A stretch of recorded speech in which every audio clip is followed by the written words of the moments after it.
வா வாத்தியார் திரைப்படத்திற்கு இடைக்கால தடை விதிக்கப்பட்டிருக்கிறது. இது குறித்தான அண்மை செய்தியை தற்போது நாம் பார்த்துக் கொண்டிருக்கிறோம்.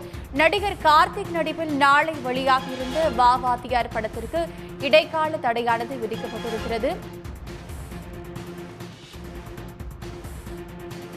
கடன் தொகையை வட்டியுடன் சேர்த்து தர ஸ்டுடியோ கிரீன் நிறுவனத்திற்கு ஞானவேல் ராஜாவுக்கு உத்தரவிட்டு நீதிமன்றமானது நோட்டீஸ் அனுப்பியிருக்கும் நிலையில் நடிகர் கார்த்திக் நடிப்பில் நாளை வெளியாக இருந்து வா வாத்தியார் படத்திற்கு இடைக்கால தடையானது விதிக்கப்பட்டிருக்கிறது.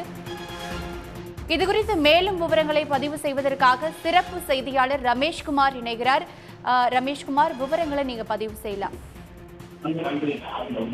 நலன் குமாரசாமி இயக்கத்துல நடிகர் கார்த்தி நடிப்புல உருவாகியுள்ள வா வாத்தியார் திரைப்படத்தை ஸ்டுடியோ கிரீன் ஞானவேல் ராஜா தயாரித்திருக்கிறார்.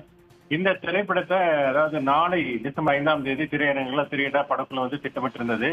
இந்த நிலையில தான் சென்னை உயர்நீதிமன்றத்துல சொத்தாட்சியர் தரப்புல மனு ஒன்று தாக்கல் செய்யப்பட்டது. அந்த மனுவுல தொழிலதிபர் அர்ஜுன்லால் சுந்தர்தாஸ் என்பவர் திவாலானவர் என கடந்த 2014ஆம் ஆண்டு அறிவித்து அவருடைய சொத்துக்களை எல்லாம் நிர்வகிக்க சொத்தாட்சியரை நியமித்து சென்னை உயர்நீதிமன்றம் உத்தரவிட்டுள்ளதாக சுட்டிக்காட்டப்பட்டிருக்கிறது.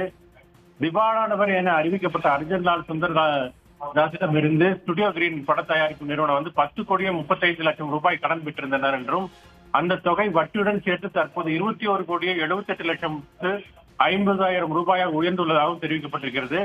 அந்த தொகையை செலுத்த ஞானவேல் ராஜாவுக்கு உத்தரவிட வேண்டும் என்றும் அவர் தயாரித்து அந்த வா வாத்தியார் திரைப்படம் வெளியிட அதுவரை இடைக்கால தடை விதிக்கவும் படம் மூலம் கிடைக்கும் வருவாயை நீதிமன்றத்தில் தாக்கல் செய்ய உத்தரவிட கோரியிருந்தான் அந்த சொத்தாட்சியர் மனுவில் கோரியிருந்தார். இந்த வழக்கு தான் நீதிபதி எஸ்.எம். சுப்பிரமணியம், ஸ்ரீ குமரப்பன் ஆகியோர் அடங்கிய முன்பு விசாரணை நடைபெற்றது. வழக்கை விசாரித்த நீதிபதிகள் அந்த வா வாத்தியார் திரைப்படத்தை நாளை வெளியிட இடைக்கால தடை விதித்து உத்தரவிட்டிருக்கிறார்கள். விசாரணை டிசம்பர் 8ஆம் தேதிக்கு ஒத்தி வைத்துள்ளார்கள். உடனுக்குடன் செய்திகளை தெரிந்து கொள்ள சன் நியூஸ் பெல் ஐகானை கிளிக் பண்ணுங்க.